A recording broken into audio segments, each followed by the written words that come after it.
Hi there, my name is Nathan Johnson, and I'm going to talk about blowing stoves that blow up and why GE doesn't really seem to care about customer safety. And their customer service is horrible.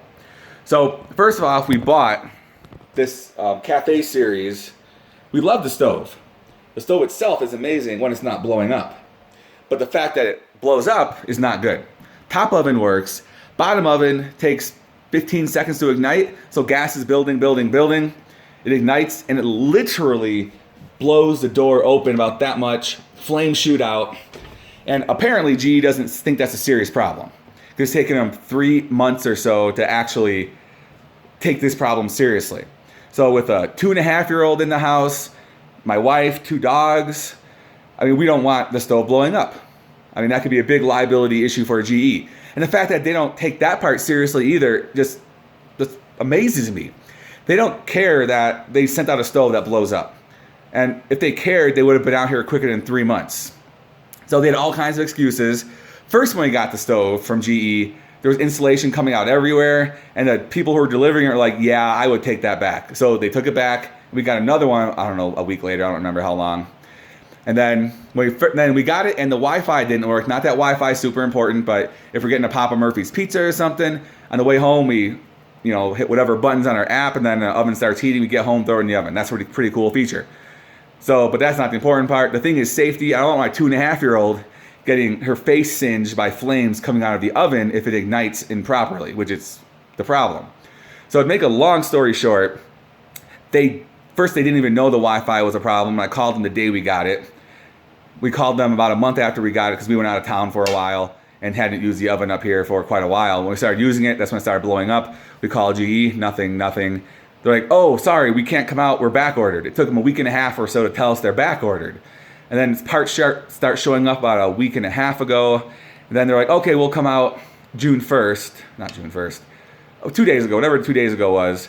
And then they're like, okay, we'll be there at 1 o'clock, between 1 and 4. So they expect me to sit at home from 1 to 4 and just wait for them. And I work, I have a job, and I can't just sit at home.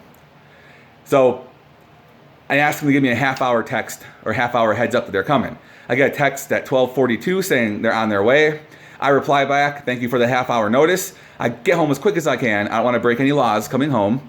I get home at 1:05. I see a hanger on the door saying, thank you, sorry we missed you. And it's this right here. They don't even have a dispatch number. It just says 102. That's it. So my window started at 1 and they said, oh, it's 102, we're gone. What if I hit some red lights? What if there was an accident and I had to try and drive through it? It's just ridiculous that they expect us to wait 4 hours and they can't even wait more than 2 minutes. That's what frustrates me almost more than anything. And then, so I called the company, I called GE at 1:06, and I have text message or pictures that show all that. And it takes them 10 minutes to get back to me. I was on hold. They're like, sorry, they can't send the tech back out. I'm like, I called when he had just left, because he probably put the sign up at 1:02, put in his GPS the next place he's going. And then I bet you I drove past him coming back to my house. But they couldn't have just said, hey, he is home, come back. That's another thing that ticks me off, is he could have said, look, you're 2 minutes from the house. Pull a U-turn, come back, let's get it done. But they couldn't do that. And so then, that's so frustrating. So then they're like, well, we can come back June 4th from 1 to 5. I'm like, no, it's unacceptable. My oven is blowing up. It is literally blowing up every time I turn it on. But granted, we don't use it because we don't want a house to blow up. So we can't use our big oven. And they're like, well, sorry, that's the best we can do. I'm like, unacceptable. Then they're like, well, we could come. And I kept trying to find closer and closer dates. They eventually said they can come May 29th. But before that, they're like, well, you guys can find your own person to come out and we'll reimburse you $250. I'm like, I'm not going to trust GE to reimburse me. So it's just so frustrating. The biggest thing is they don't care about the customer safety. We've had a stove that's been blowing up. And if those parts are back ordered, that must be a problem that's been happening quite a bit. So are they putting all these families, I'm not going to exaggerate and say lives at risk, but if it builds up enough, it could be a life at risk. If it's a 2.5-year-old and their face gets burned or the oven's door smacks into them when it blows up, it's just very unsafe. So I think GE needs to take customer safety seriously, and they need to get better at customer service. I shouldn't have to literally talk to 4 different people before they give me a realistic date of May 29th to come back and fix it.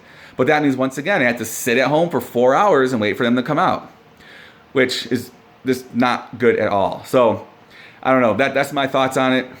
GE needs to start taking customer safety seriously and get a lot better at customer service.